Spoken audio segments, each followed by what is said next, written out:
Hello students, आज मैं आपको क्लास 10th का टॉपिक जो coordination, control and coordination start किया था उसे कंटिन्यू करने के लिए जा रहा हूँ। फर्स्ट डे मैंने आपको इंट्रोडक्शन दिया था, उसके बाद इंट्रोडक्शन के बाद बात हुई थी मेरी नर्वस सिस्टम को लेकर के, आखिर ये नर्वस सिस्टम कैसे काम करता है। और फिर उसके बाद मैंने आपको अलग अलग नर्वस सिस्टम के बारे में डिस्कस किया था। सेंट्रल नर्वस सिस्टम जिसमें स्पाइनल कोड और ब्रेन आता है, स्पाइनल कोड से रिफ्लेक्स हार्ट का फॉर्मेशन होता है, ऐसा रिस्पॉन्स जिसमें थिंकिंग इन्वॉल्व नहीं था, डिस्कस कर चुके हैं, पिछले लेक्चर को आप देख सकते हैं।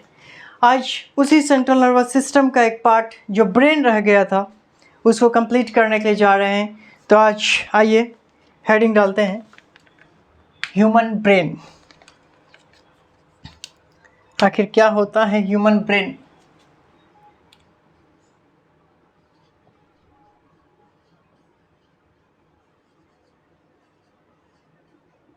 Human brain, control and coordination वैसे तो आप बेटा एनिमल्स की पढ़ते, लेकिन यहाँ पर मेन फोकस ह्यूमन को रखा गया है, क्योंकि ह्यूमन भी एक वेल ऑर्गेनाइज्ड आप कह सकते हैं या हाई प्रोफाइल एनिमल्स में आता है। तो एनिमल्स की ही स्टडी करते हैं। कंट्रोल एंड कोऑर्डिनेशन में आपने पढ़ा कि स्टिमुलस को रिस्पॉन्स प्रोवाइड करती है, और ये एबिलिटी हमारे बॉडी के हर एक सेल्स में है, और हर वो सेल्स में रिसेप्टर्स प्रेजेंट होता है। ऐसा मैं इसलिए कह रहा हूँ क्योंकि आपकी जो पूरी बॉडी है वो कवर्ड है स्किन से, और स्किन में भी आपका वो रिसेप्टर्स, वो डेंड्राइट्स प्रेजेंट्स हैं, क्योंकि स्किन आपका एक सेंस ऑर्गन है। उसी तरीके से आई, नोज़, ईयर, टंग, यहाँ भी रिसेप्टर्स प्रेजेंट होता है। रिस्पॉन्स की बात हुई थी कि एक रिस्पॉन्स जिसमें थिंकिंग इन्वॉल्व है, दूसरा ऐसा रिस्पॉन्स जिसमें थिंकिंग इन्वॉल्व नहीं है। नहीं होने वाले में मैंने आपसे कहा था कि वो रिफ्लेक्स आर्क है। रिफ्लेक्स आर्क क्या है? जैसे आपने किसी गर्म ऑब्जेक्ट्स को टच किया, कोई हॉट ऑब्जेक्ट था, आपने जैसे टच किया, अब आप सोच करके हाथ नहीं उठाएंगे कि मेरा हाथ जल जाएगा, मेरा दर्द हो जाएगा, मेरा काम पेंडिंग में चला जाएगा, ऐसी बातें आप सोचेंगे नहीं। उसी तरीके से सडनली अगर आपने रास्ते में सांप देखा है तो आप चिल्लाएंगे, आप भागेंगे, उनके अपोजिट डायरेक्शन में जाएंगे। ये सोचेंगे नहीं कि अगर मैं भागूं या ना भागूं, अगर मैं आज सामने जाऊं तो सांप हो सकता है मुझे काट ले, हो सकता है मुझे पॉइजन आ जाए, मैं मर सकता हूं, या वगैरह वगैरह। ये थिंकिंग के टाइम हमारे पास नहीं होता है। अगर ये एक्शन में थिंकिंग अगर मैं करता, इतना टाइम लग जाता, हो सकता था उस बीच में मुझे सांप आके काट ले, या हो सकता है उस बीच वो हॉट ऑब्जेक्ट्स को जिससे मैंने टच किया था उससे इंजर्ड हम हो ही जाएं, जल ही जाता। तो उससे बचने का काम रिफ्लेक्स एक्शन से हुआ था। लेकिन जो थिंकिंग की बात होती है वो ब्रेन करता है। ब्रेन हमारे बॉडी को जिस तरीके से सेल में न्यूक्लियस था, आपका पूरी सेल को कंट्रोल कर रहा था, उसी तरीके से हमारे बॉडी के हर एक स्ट्रक्चर को, हर एक फंक्शंस को परफॉर्म करने का काम करता है। हर सबको जो अगर कोऑर्डिनेट करता है तो वो हमारा ब्रेन ही है। तो क्यों ना सबसे पहले इसके डेवलपमेंट के बारे में पढ़ें, आखिर ये डेवलपमेंट हुआ कैसे ब्रेन का, ह्यूमन में डेवलपमेंट कैसे हुआ। और आपको पता होना चाहिए बेटा कि डेवलपमेंट की बात हम एम्ब्रियोनिक स्टेज से ही करेंगे, क्योंकि जब बात डेवलपमेंट की हो रही है तो क्यों ना स्टार्टिंग से की जाए। पहली बार कैसे आए, किस रूप में थे, और फिर अभी किस फॉर्म में पाया जा रहा है, इन सब का डिस्कस करेंगे। वैसे आपको पता है बेटा कि हम एक मल्टीसेलुलर ऑर्गेनिजम्स होते हैं। जब स्पर्म ओवम फर्टिलाइज किया था आफ्टर कॉन्सेप्शन तो जाइगोट बना था। जाइगोट जो एक सिंगल सेल, और इसी सेल की ग्रुपिंग होती, डिवाइड होता, टिश्यू का फॉर्मेशन, और यही टिश्यू फर्दर डिवाइड करके ऑर्गेन का फॉर्मेशन करता है, और एक एक ऑर्गेन मिलके ऑर्गेन सिस्टम, और पूरी ऑर्गेन सिस्टम से हम एक लिविंग ऑर्गेनिजम्स की बात करते हैं। तो ये ऑर्गेनाइज मैनर में एम्ब्रियोनिक स्टेज में भी आज जाइगोट टिश्यू के फॉर्म में जा रहा है। जाइगोट जब डिवाइड करती तो सबसे पहले थर्ड वीक की बात कर रहा हूँ एम्ब्रियोनिक डेवलपमेंट में, जब तीसरा सप्ताह चलता ये जाइगोट डिवाइड करके 3 लोब बनाता है। ये तीनों अलग अलग लोब्स हैं। पहले वाले लोब्स को कहा जाता है प्रोजेनकाइमा, प्रोजेनसिफेलोन, और दूसरे वाले को मिजेनसिफेलोन कहा जाता है। वैसे तो सिफेलोन का मतलब ब्रेन ही होता है। और जो थर्ड वाला लोब, इसे रोम्बेनसिफेलॉन कहा जाता। मैंने कहा है कि टिश्यू फर्दर डिवाइड करती। आज ये 3 नहीं रहे, ये 4th वीक में आते 3 से 5 हो गए। 4th वीक की बात हो रही और 4th वीक में ये 3 लोब डिवाइड करके 5 अलग अलग लोब्स बनाया है। 1 2 3 4 5 देख पा रहे हैं। पहले वाले को मैंने कहा टिलेंसिफेलॉन, दूसरा वाला डायंसिफेलॉन कहा जाता और थर्ड वाले को मेसेंसिफेलॉन कहा जाता और फिर 4th वन को माइलिनसिफेलॉन के नाम से जाना जाता और जो लास्ट वन, इसे मेटेंसिफेलॉन कहा जाता।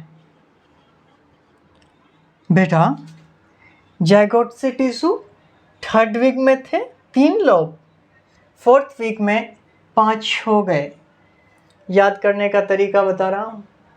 3 से हो गए 5, यहाँ पे 3 लोब है और यहाँ पे 5 लोब्स हैं। 3 लोब से हो गए 5, 3 से 5 तो करो जांच। किसकी जांच करेंगे? टेडी की। हमारे पास एक टेडी है, जिस टेडी को मैं जब उसकी जांच किया तो मुझे उसमें मिट्टी मिला। TEDI टेडी, ME में, MYL से आप कंसीडर कर सकते हैं मिला। क्या मिला? मिट्टी।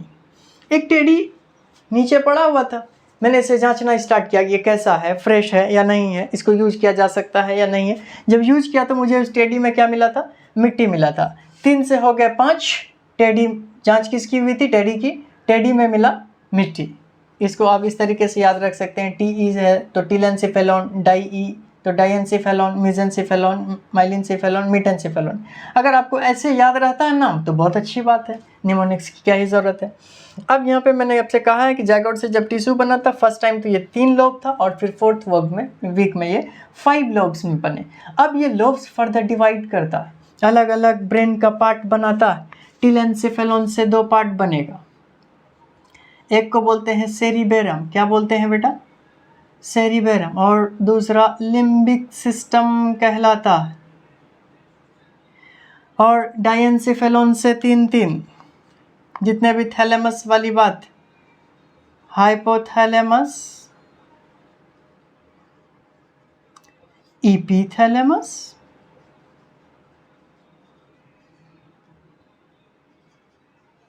और ये है थैलेमस। ये तीनों डायंसिफेलॉन से बना है। मेसेंसिफेलॉन से मिड ब्रेन का पार्ट बनता है। और जो आप माइलिनसिफेलॉन देख रहे हैं, यहाँ से सेरिबेलम, ध्यान रहे ये सेरिबेरम है और ये सेरिबेलम, और यहाँ से मेडुला ऑब्लोंगाटा बनता है।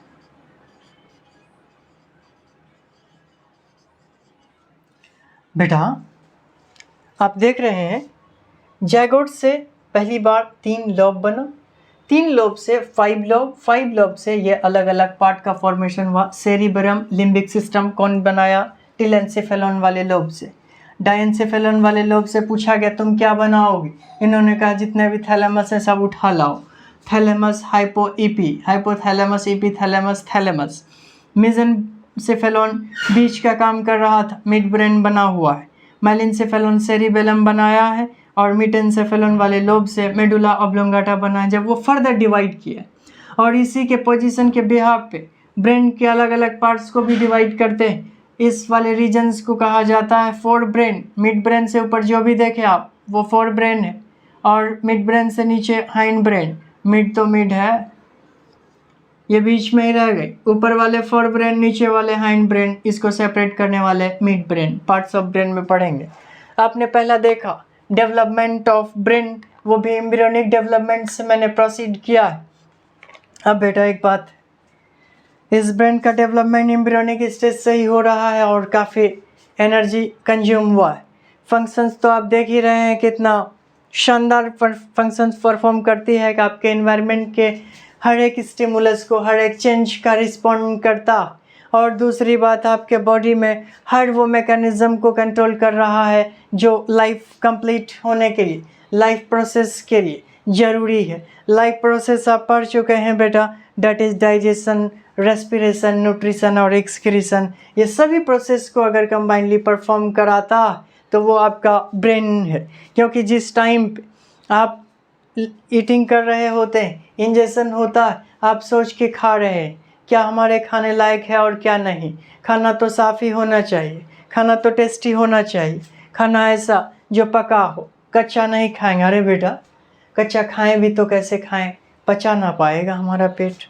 साफ़ खाना ज़रूरी है क्योंकि बीमार हो सकते हैं, दिमाग बता रहा है ऐसा।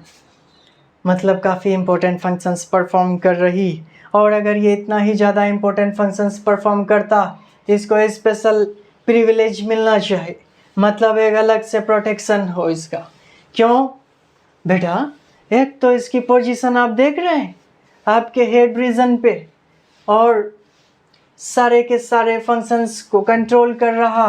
और अगर ऐसा तो इसका प्रोटेक्शन बहुत ही ज़्यादा इम्पोर्टेंट हो जाता है बेटा। इस वजह से जो डेवलपमेंट के बाद नेक्स्ट जो टॉपिक इम्पोर्टेंट है वो है प्रोटेक्शन ऑफ द ब्रेन।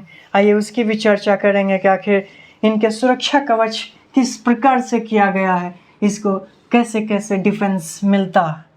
देखिए,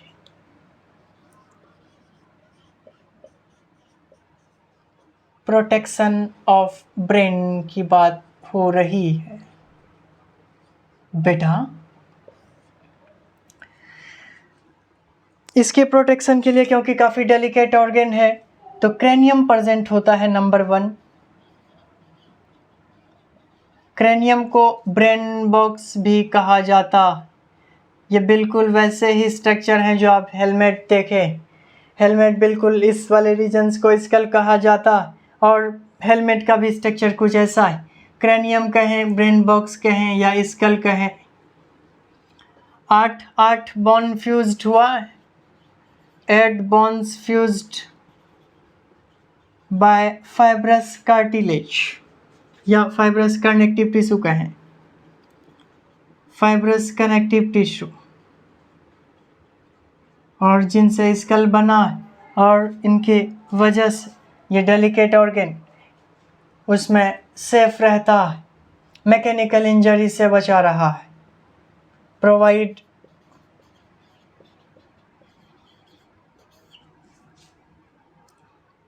safety from mechanical injury.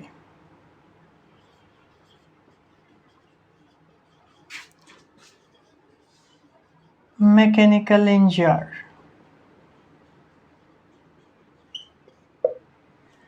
अब दूसरा जो चीज़ वो मेनिंजेस प्रेजेंट होता है। मेनिंजेस क्या करती है आप ध्यान से देखिए। वैसे तो मेनिंजेस सबसे पहले स्ट्रेंथ प्रोवाइड करती है, और फिर ब्लड का भी सप्लाई नहीं होता।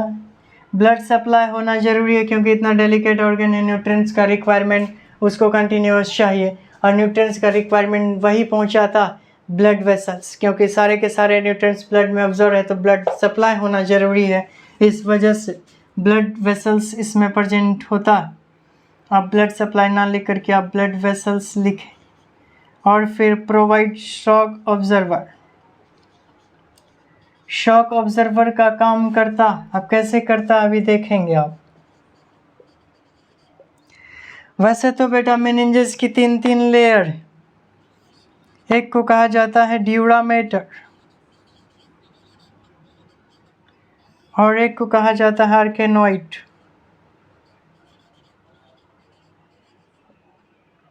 और जो थर्ड वन डेट इज पियामेटर। ये वही करती प्रोवाइड स्ट्रेंथ,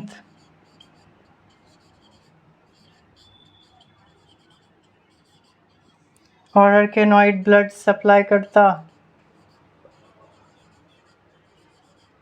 और पियामेटर की बात करें तो यहाँ पर फिल्ड विथ फ्लूइड, और यही फ्लूइड करता है शॉक ऑब्जर्वर्स। ठीक है, इनकी लेयरिंग होती है बिल्कुल ऐसे। इस वाले रीजन को आपने देखा ड्यूरामेटर, और ये फिर आर्केनोइड, और फिर अंदर में ये रहा पियामेटर। पियामेटर में फ्लूइड भरा होता, और ये तो आप देख ही रहे हो बेटा, और इसमें ब्लड वेसल्स प्रेजेंट होता है। ठीक है, तो ये बात भी आपकी प्रोटेक्शन को लेकर के कि आखिर ब्रेन हमारा प्रोटेक्ट कैसे किया गया। और अब बेटा बारी है पार्ट्स ऑफ ब्रेन को लेकर के चर्चा उस पर किया जाए, आखिर कौन कौन से पार्ट्स। डेवलपमेंट हो चुका, प्रोटेक्शन हो चुका, पार्ट्स पे आते हैं।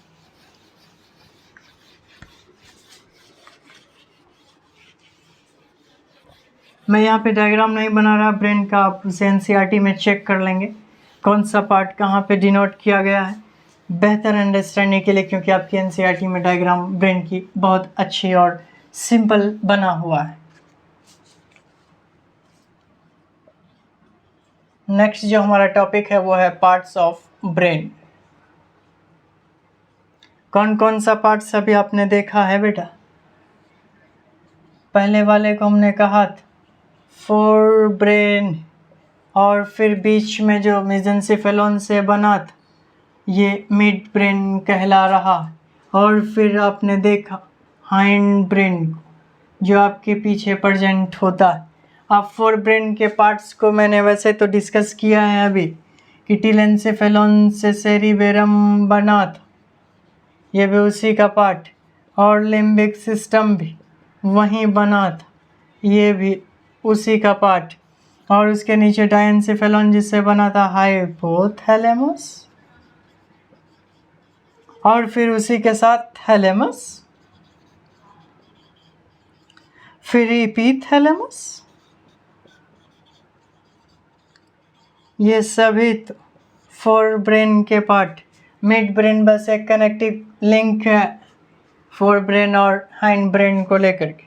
और हिंड ब्रेन की अगर बात करें, यहाँ पर सेरिबेलम है, मैं फिर बोल रहा सेरिबेरम नहीं सेरिबेलम, और इस वाले को यहाँ पे मेडुला ऑब्लोंगाटा भी होता, और फिर पॉन्स भी इसी का मेंबर है। ये पॉन्स क्रीम वाला नहीं, ये आपके ब्रेन का पार्ट। अब बेटा बारी इस बात को लेकर के कि सब पे एक एक चर्चा हो जाए, सेरिब्रम का क्या फंक्शन, लिम्बिक सिस्टम का क्या फंक्शन, हाइपोथैलेमस का क्या फंक्शन, और थैलेमस का क्या फंक्शंस।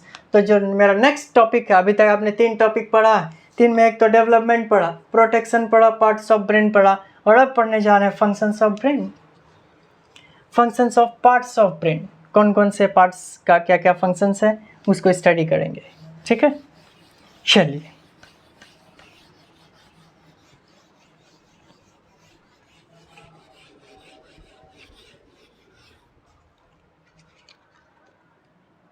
हेडिंग डालिए functions of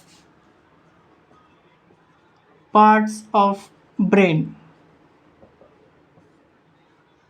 functions of parts of brain, तो सबसे पहले लिखिए सेरिबेरम। वैसे तो सेरिबेरम बेटा largest part of the brain. ठीक है, सेरिब्रम को लोब के अकॉर्डिंग से डिवाइड किया गया है, frontal lobe, parietal lobe, temporal lobe, और फिर ओसिपिटल लोब। ईयर, आई, फ्रंटल लोब की बात करते हैं, सबके आधार पे ही फंक्शंस आ जाएगा। फ्रंटल लोब का काम सबसे पहले तो परसेप्शन क्रिएट करना होता। परसेप्शन वही जो किसी स्टिमुलस को लेकर के आप अपने मन में एक इमेजिनेशन, एक गलत फहमी या जो हकीकत है उसको आप माइंड में सेट किए, वो एक परसेप्शन था। थिंकिंग करने का काम भी आपका सेरिब्रम करता, और फिर जो लर्निंग आप अभी कर रहे हैं वो भी फ्रंटल लोब से ही होता है। पी से पेराइटल, पी से पेन होता है, पेन वही हॉट और कोल्ड दर्द तो आपको पता ही होगा बेटा। टेम्पोरल की बात करें तो हियरिंग का काम करता और ये विजुअल में हेल्प करता, मतलब देखने के लिए। सुनने का काम, देखने का काम, दर्द सहने का काम, परसेप्शन, थिंकिंग और लर्निंग। यहाँ से आपका ये सेरिब्रम वाला पार्ट कंप्लीट हुआ। और दूसरा limbic system, as it is तो लिम्बिक सिस्टम का वैसे कोई अकेला फंक्शंस नहीं, ये आप कह सकते एकोमोडेट विद हाइपोथैलेमस।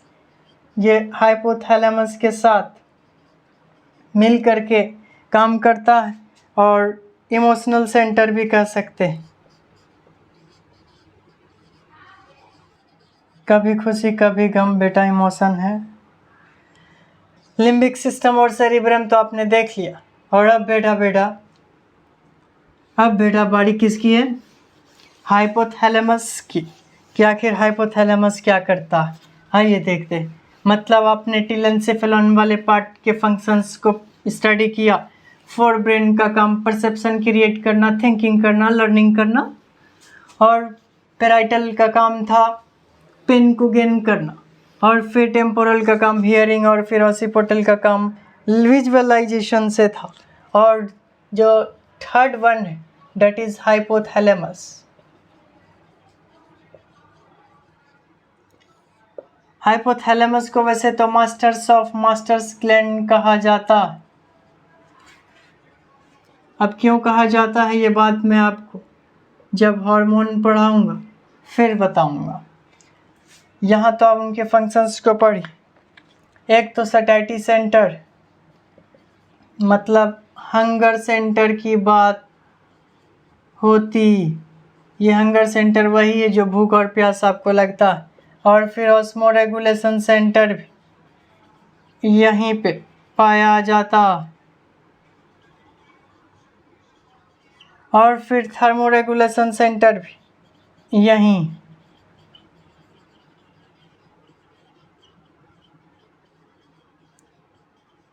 और फिर लास्ट की अगर बात करें तो सेक्सुअल सेंटर भी हाइपोथैलेमस के पास में ही ये डिपार्टमेंट संभाला जाता है। भूख, ऑस्मोरेगुलेशन मतलब साल्ट बैलेंस, थर्मोरेगुलेशन का मतलब टेम्परेचर बैलेंस, और सेक्सुअल सेंटर, ये चारों डिपार्टमेंट आपका हाइपोथैलेमस संभाल रहा है। और जो और एक है डेट इज थैलेमस। वैसे तो थैलेमस का अगर बात करें वो रिले सेंटर है। रिले सेंटर का मतलब आप जानते होंगे बेटा, एक रिले रेस गेम होती है। रिले रेस गेम में क्या होता है कि एक ऑब्जेक्ट्स, मैंने आपसे कहा था जब आपको मैं नर्वस सिस्टम के बारे में बता रहा था कि एक इन्फॉर्मेशन कैसे लेके जाता है, तो ये वही है, रिसेप्टर से ऑर्गन, ऑर्गन से फिर रिसेप्टर्स में। लिखिए रिले सेंटर में ऑर्गन टू ब्रेन और फिर ब्रेन से ऑर्गन, ठीक है। ऑर्गन से ब्रेन और ब्रेन से ऑर्गन रिले सेंटर का काम करता है। ये हो गई थैलेमस वाली बात। और अब बेटा एपिथैलेमस की चर्चा हो जाए और फिर उसके साथ मिड ब्रेन को कंप्लीट करेंगे।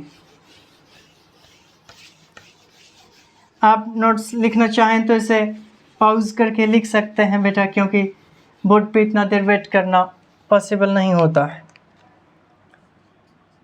एपिथैलेमस की बात करते, वैसे तो एपिथैलेमस जिस तरीके से लिम्बिक सिस्टम हमेशा हाइपोथैलेमस के साथ मिलके काम किया है, तो एपिथैलेमस भी एकोमोडेट होता है आपके pineal glands, accommodate with pineal glands, जिसको बायोलॉजिकल क्लॉक भी कहा जाता है। वैसे जब हार्मोन पढ़ेंगे तो पिनियल ग्लैंड्स के बारे में वहीं पे पढ़ा जाएगा। आज तो आप इतना ही जानिए कि पिनियल ग्लैंड जिस तरीके से आपके बॉडी में other glands, liver, pancreas, kidney, उसी तरीके से पिनियल भी एक ग्लैंड्स है जो बायोलॉजिकल क्लॉक का काम करता है, आपके टाइम को रेगुलेट करता है, कब आपको सोना है, कब आपको उठना है, ये आपको रिमाइंड करवाता है। तो इस वजह से भी बायोलॉजिकल क्लॉक कहा जाता है। और इस तरीके से आपने फोर ब्रेन के हर एक पार्ट्स की स्टडी कर लिया। और अब बेटा बॉडी मिडिल ब्रेन मतलब मिड ब्रेन की होगी, मिड ब्रेन। वैसे तो ये प्रोवाइड करती है connecting link, provide connecting link between fore brain and hind brain. और फंक्शंस क्या परफॉर्म करती है? दूसरा, coordinate the movement of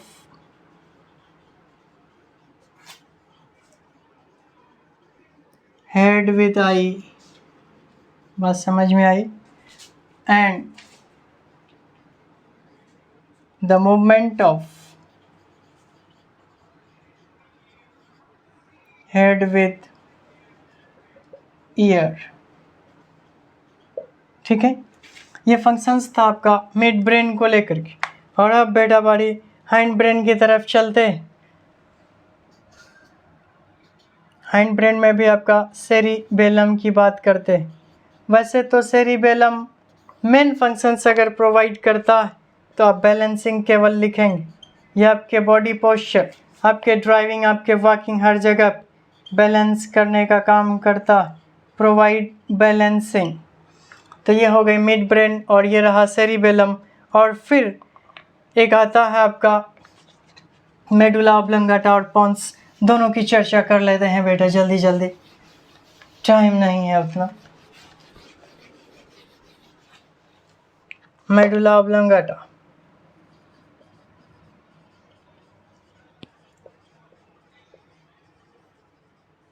medulla oblongata, medulla oblongata वैसे तो रिफ्लेक्स एक्शन का काम करता है। ऐसा एक्शन जो रिफ्लेक्स होता है, जो आपके प्रैक्टिस में है, जो इनवॉलंटरी मूवमेंट्स कौन कौन सा है देखिए। आपके ब्रीदिंग रिफ्लेक्स को कंट्रोल करता है, आपके गैस्ट्रोइंटेस्टाइनल ट्रैक्ट्स को, हम लिखिए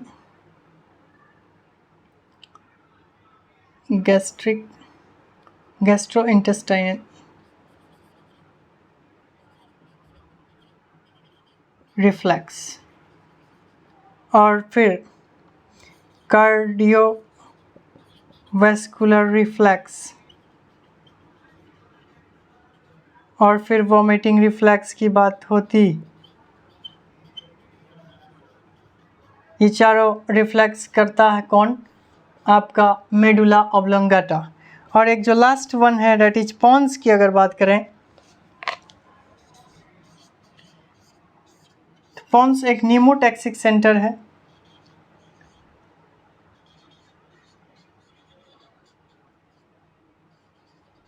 इसके फंक्शंस को आप हायर क्लासेस में पढ़ेंगे। आज के लिए इतना ही कि आखिर फोर ब्रेन के अलग अलग पार्ट्स और कैसे फंक्शंस परफॉर्म करता है। अभी तक मैंने क्या डिस्कस किया मैं थोड़ा सा रिकैप कर देता हूँ आप।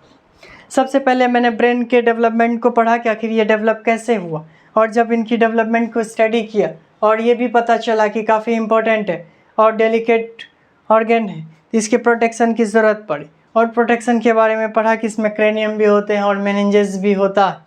और उसके बाद फिर इसके पार्ट्स ऑफ ब्रेन को पढ़ा। और जब यहाँ तक पढ़ ही लिया था तो ब्रेन के अलग अलग पार्ट्स में कौन क्या फंक्शंस परफॉर्म करती है उन सब का एक डिटेल स्टडी किया है। वैसे तो बेटा पढ़ने के लिए बहुत कुछ है, लेकिन आपके सिलेबस में इतना ही था, इस वजह से मैंने ब्रेन को लेके बहुत ज़्यादा डिस्कस नहीं किया। और बाकी के डिस्कस बेटा अगले क्लास में करेंगे। आज आप जाकर के NCERT ब्रेन वाला जो टॉपिक है उसे कंप्लीट पढ़ेंगे। आज के लिए इतना ही, थैंक यू, मिलते हैं अगले एपिसोड में।